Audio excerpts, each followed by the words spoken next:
Greetings, friends.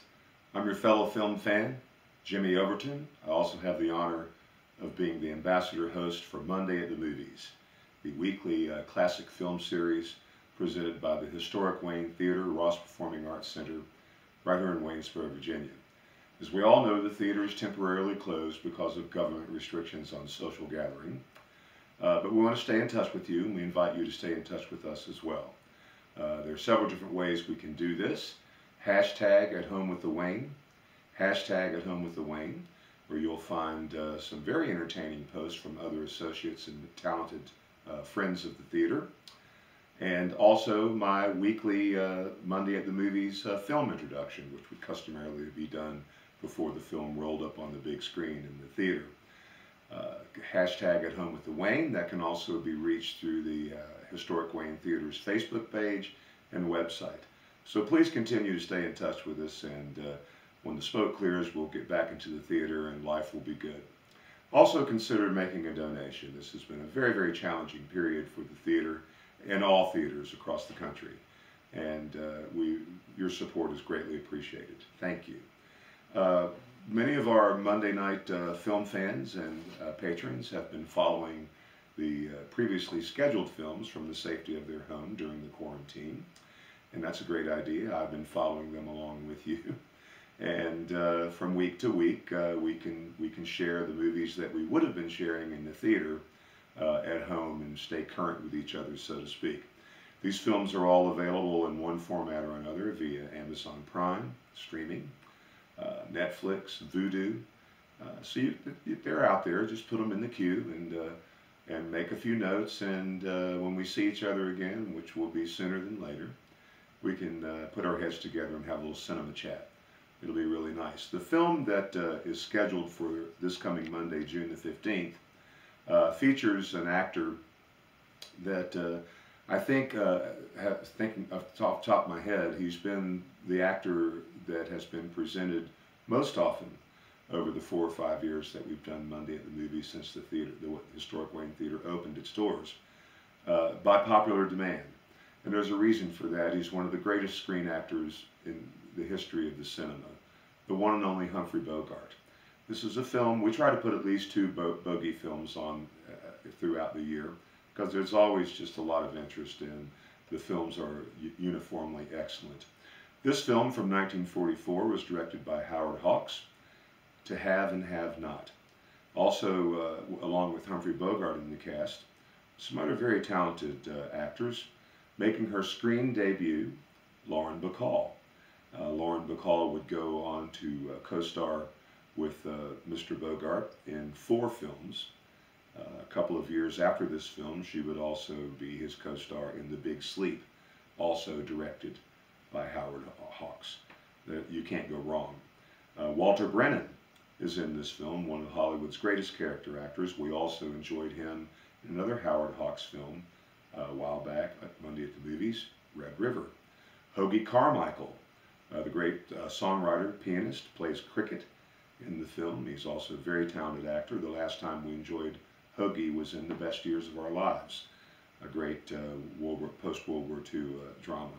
Sheldon Leonard, one of the greatest heavy bad guys in movie history, is Lieutenant Koyo. And also, interestingly enough, Marcel Dalio in the role of Frenchie in To Have and Have Not. We recognize him right away as the croupier in Casablanca at Rick's Cafe Americain, and also as the Jewish prisoner of war in the film that stunned the entire theater audience just a few short months ago, Grand Illusion. So a great, great cast. Humphrey Bogart and Lauren Bacall. Once again, this was Miss Bacall's screen debut in Hollywood. They fell in love during the production.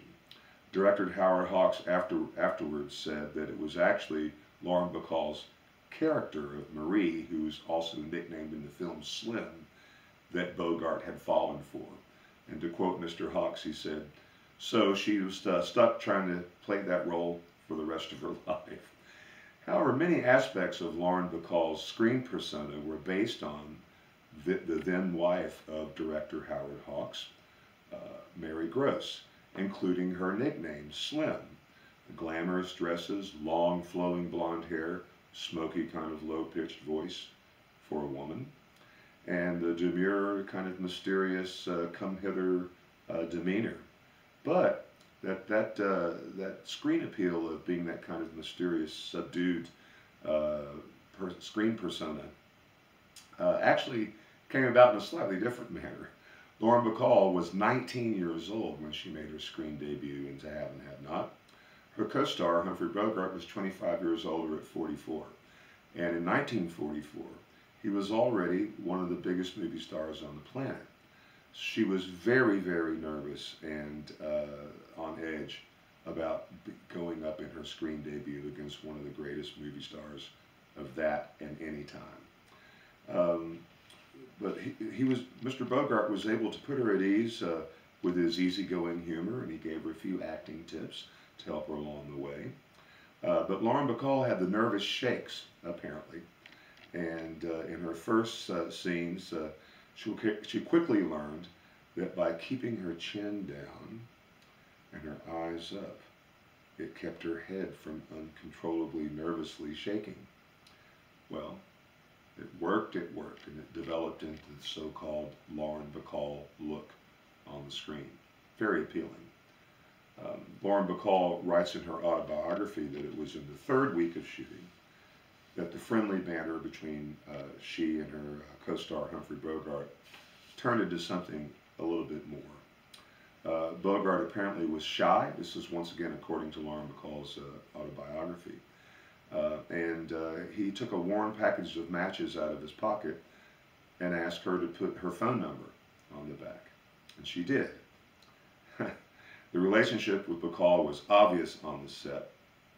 And while it sparked the on-screen chemistry for the movie, which was very successful and immediately came across to theater audiences, director Howard Hawks was furious about this. He warned Lauren Bacall and threatened that this relationship would damage her career. She would end up on some B-movie skid row. By some accounts, it's reported that Mr. Hawks was actually jealous and had designs on 19-year-old Lauren Bacall himself. Howard Hawks warned that Bogart would drop her after filming was completed, but nothing could actually be further from the truth. Bogart was divorced and married Bacall a year later in 1945. As said, they made 3 more films together, and they remained married until Bogart's passing in January of 1957. Interesting enough, the writing of this film. This is the only film based on a novel by a Nobel Prize-winning author, Ernest Hemingway, and it's to have its screenplay co-written by another Nobel Prize-winning author, William Faulkner. Some heavy-duty writing in this film. The most famous scene in the film is undoubtedly the "You Know How to Whistle" dialogue sequence. Now, I'm not going to give it away in case you haven't seen the film or in case you haven't seen it in a while. You don't want to miss this. It was not written by Hemingway or Faulkner, but by director Howard Hawks.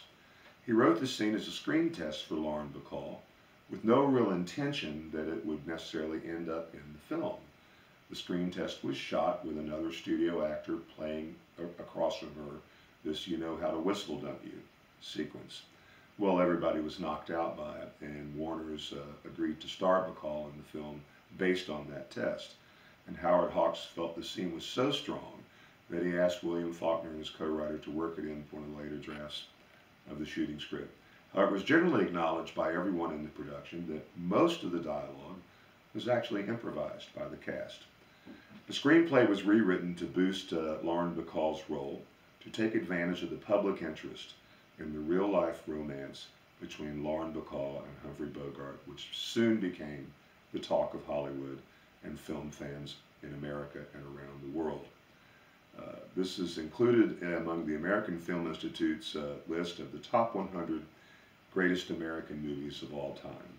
And Bogey and Bacall are right up there at the top of the list of some of the cinema's most romantic couples. It's a must-see film from 1944, directed by Howard Hawks. Humphrey Bogart and his new paramour, Lauren Bacall, and her screen debut, To Have and Have Not. Don't miss it, my friends. Let's watch it together this Monday, June the 15th. And this is your fellow film fan and host for Monday at the Movies, Jimmy Overton, saying, until we meet again, make it a double feature. Thank you. Take care, everyone.